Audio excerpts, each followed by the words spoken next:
High স্পিডে গাড়ি চালাচ্ছে নওয়াজ। রাগে হাত পা কাঁপছে, চোখগুলো যেন হিংস্র জানোয়ারের ন্যায় হয়ে আছে। অতি রাগের ফলে কপালের মাঝ বরাবর রগ ফুটে উঠেছে। বেশ কিছুক্ষণ যাবৎ এক গাড়িতে ফলো করছে নওয়াজ। সে গাড়িতেই স্পষ্ট নীরকে দেখেছে। বিকেলবেলা বাজার থেকে নানু বাড়িতে ফিরছিল নওয়াজ। হঠাৎ পথে দেখতে পায় এক গাড়িতে কিছু লোক নীরকে টেনে ভিতরে নিল। নওয়াজের বুক ধক করে উঠল। করে এমন করছে কে? নীরকে এমনভাবে নিয়ে যাচ্ছে। নওয়াজ দেরি না করে সেই গাড়িকে ফলো করতে লাগলো। গাড়ি যাচ্ছে তো যাচ্ছেই, থামার কোনো নাম নেই। বিকেল গড়িয়ে সন্ধ্যা, রাত হয়ে এসেছে। নওয়াজ খেয়াল করলো এই পর্যায়ে তারা দুটো গ্রাম পেরিয়ে এসেছে। আর যতই যাচ্ছে শুধু মাঠ আর মাঠ, একদম খোলা জায়গা। নীর নিভু নিভু চোখে সামনে তাকালো। অন্ধকার রুমে একটু আলো দেখা যাচ্ছে। নাকে কেমন স্যাঁতস্যাঁতে গন্ধ বাড়ি খাচ্ছে। মাথা কেমন ঝিমঝিম করছে, চোখে মুখে যেমন ঘোলা দিচ্ছে। সামনে তাকিয়ে হক চকিয়ে গেল। নীর এবার নিজের দিকে তাকালো। গায়ের ওড়না নেই, বুক ধক করে উঠল। কিছুক্ষণ আগের কথা। নীরের বাবা গত হওয়ার আজ 2 দিন। বিকেলবেলা নীর বিষণ্ণ মন নিয়ে চলে আসে নদীর পাড়ে। অন্য এক প্রশান্তি অনুভব হয় এই নদীর পাড়ে আসলে। আগে বাবার সাথে আসতো, একসাথে বসে মাছ ধরতো। আবার প্রায় সময় নীরের মন খারাপ থাকলে এখানেই চলে আসতো। আজও সেই মন খারাপ নিয়েই চলে এসেছে কিছু সময় একা কাটাতে, নিরিবিলি পরিবেশে নিজের মন হালকা করতে। নদীর স্রোতের দিকে এক দৃষ্টিতে তাকিয়ে আছে নীর। চোখ দিয়ে জল গড়িয়ে পড়ছে।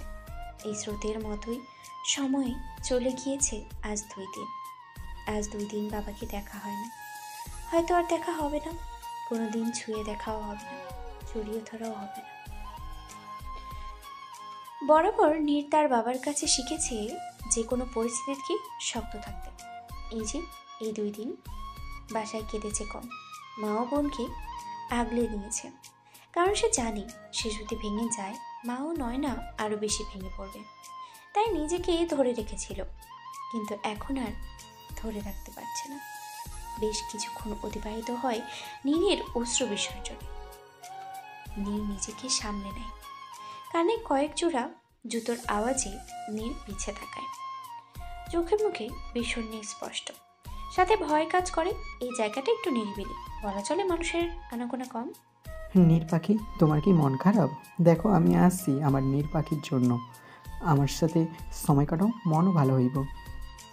জোনায়েদের কথায় নীরের বিরক্ত ভাব আরো বেড়ে গেল। শান্ত গলায় বলল, আমার মন ভালো করার জন্য আপনার সাথে সময় কাটানোর প্রয়োজন নেই। নীর এক পা আগে বাড়াতেই জোনায়েদ বাধা দিল।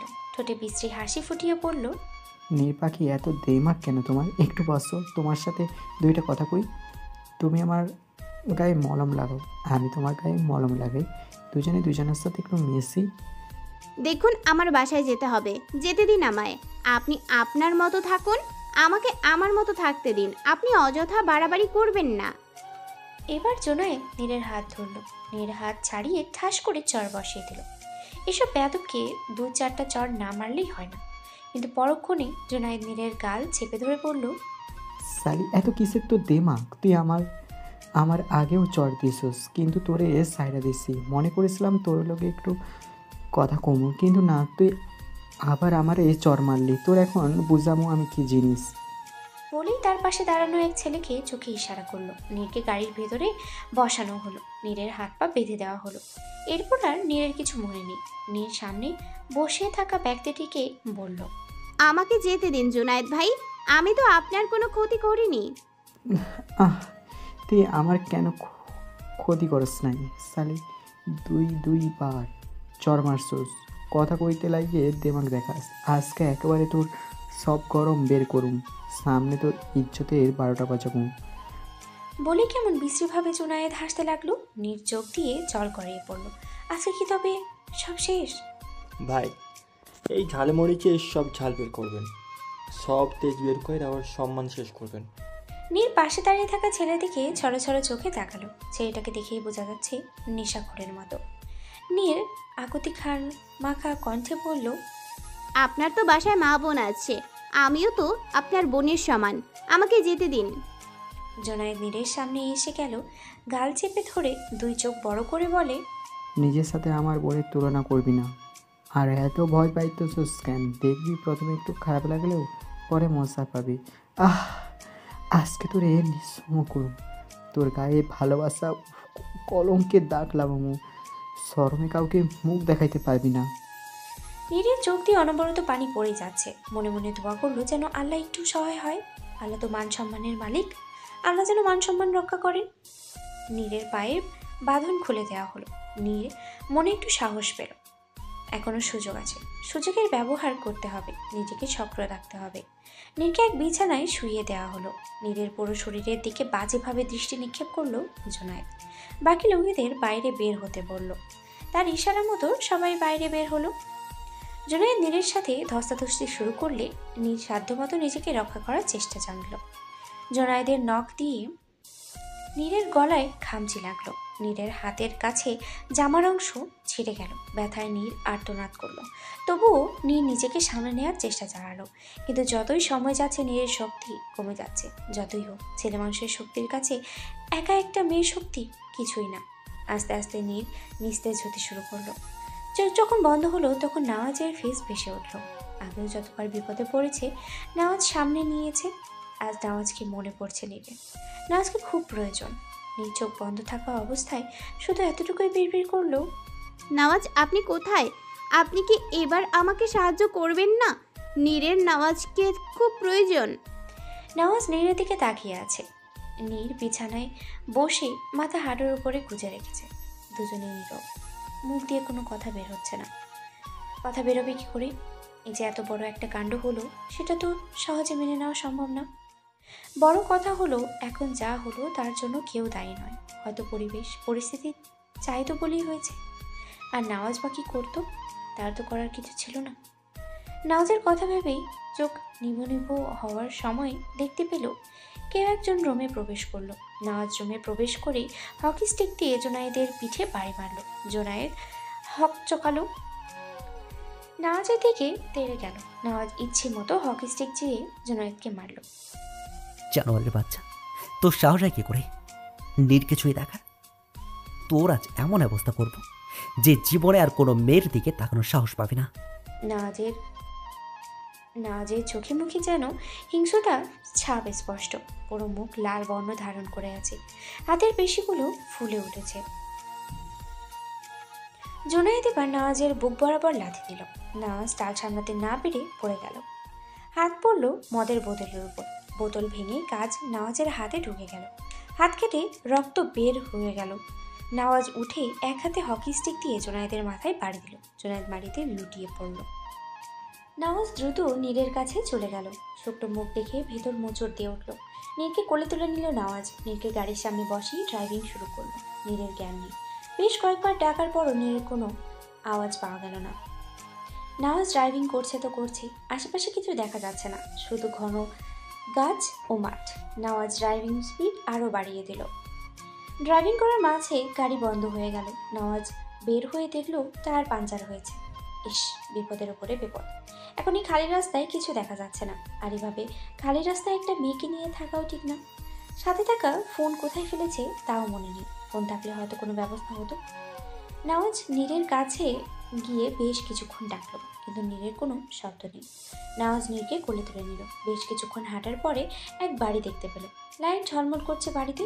নেওয়াজ সেই বাড়ির দিকে এগিয়ে গেল। বাড়ির উঠানে দাঁড়ানো মাত্র সকলে তাদের দিকে তাকালো। এক মুরব্বী এগিয়ে এসে বলল, তুমি কে বাবা? কি চাই তোমার? সাথে এটা কে? নেওয়াজ নীরের দিকে তাকালো। কি বলবে বুঝে উঠতে পারলো না। সত্যি বলে দিলে আর যাই হোক নীরের চরিত্রে প্রশ্ন উঠবে, যেটা নেওয়াজ কখনোই চায় না। নেওয়াজ জিভ দিয়ে ঠোঁট ভিজিয়ে বলল। মুরব্বী সহ উপস্থিত সবাই একে অপরের দিকে তাকালো। তার কথা কেউ বিশ্বাস করলো কি না তা নেওয়াজ বুঝতে পারলো না। তাদের চুপ থাকা দেখে নেওয়াজ বলল, আমার একটু সাহায্য প্রয়োজন। আমার স্ত্রী অবচেতন অবস্থায় আছে, তার একটু। নেওয়াজের কথা শেষ হওয়ার আগেই মুরব্বী নেওয়াজকে ঘরে যাওয়ার জন্য বললেন। রুমে প্রবেশ করতেই বিছানার উপরে নীরকে শুইয়ে দিল। ঘরে উপস্থিত থাকা এক মহিলা নীরের গায়ে চাদর জড়িয়ে দিল। বেশ কিছুক্ষণ পর নীরের জ্ঞান ফিরল। নীরের মাথার কাছেই নেওয়াজ বসেছিল।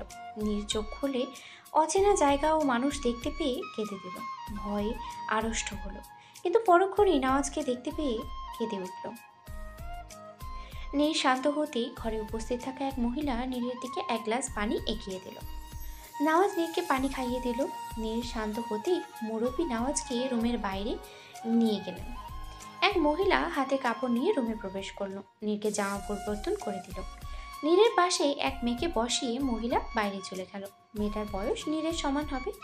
নীর এক পলক মেয়েটার দিকে তাকিয়ে চোখ বন্ধ করে নিল। এখনো তার গা ঘিনঘিন করছে, চোখের সামনে সবকিছু ভেসে উঠছে, মাথা ভনভন করছে, মস্তিষ্ক শূন্য মনে হচ্ছে, কেমন অস্বস্তি হচ্ছে। চিৎকার দিয়ে কান্না করতে মন চাচ্ছে। বারবার শুধু মনে হচ্ছে মায়ের কথা। মায়ের কোলে মাথা রাখতে পারলে একটু শান্তি লাগতো। আচ্ছা, মাকে তার জন্য চিন্তা করছে। বাসায় যাবে কখন? মাকে বড্ড প্রয়োজন। নীর কথাগুলো ভেবেই কেঁদে দিল। মেয়েটা নীরের কাঁধে হাত রাখলো, বলল, আপনার কি শরীর খারাপ লাগছে? আপনার স্বামীকে ডাক দিব? স্বামী? কে স্বামী? কার স্বামী?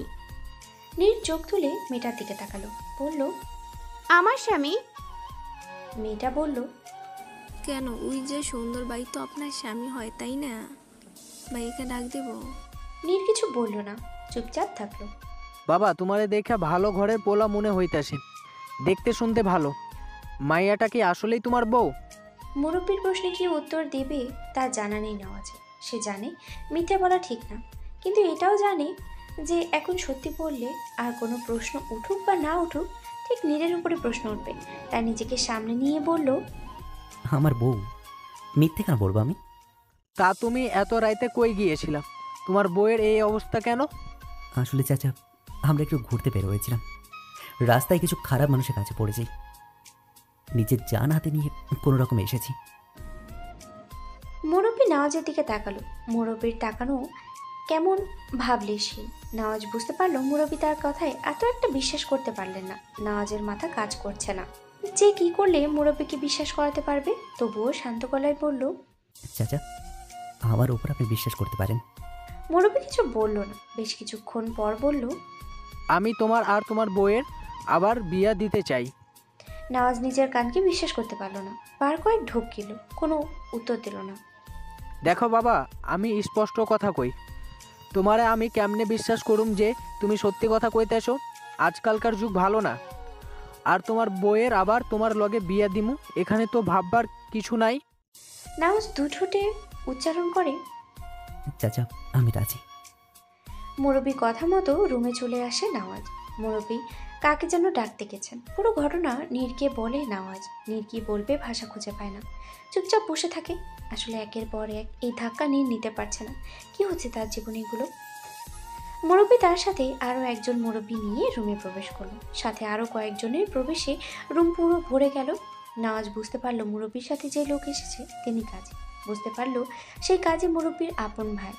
বেশ কিছুক্ষণ সময় অতিবাহিত হওয়ার পরে তাদের বিয়ে হলো। তিন কবুল বলে একজন অন্যজনের সাথে আজীবনের জন্য জড়িয়ে গেল। পুরো ঘটনা ভেবে নওয়াজ বড় করে শ্বাস ছাড়ল। নীরের দিকে তাকিয়ে বলল, আমার সত্যি কিছু করার ছিল না নীর। আমি কি কিছু বলেছি আপনাকে? না, তুমি হয়তো ভাবতে পারো। আমি কোনো কিছু ভাবছি না, উল্টো আমার জন্য আপনার এমন অবস্থায় পড়তে হলো। আমি সত্যি দুঃখিত, তবে আপনি চাইলে। নওয়াজ বুঝতে পারলো নীর কি বলতে চাইছে। তোমাকে আমি সজ্ঞানে নিজের স্ত্রী হিসেবে গ্রহণ করেছি। তোমার নামে নিজেকে সম্পূর্ণভাবে লিখে দিয়েছি।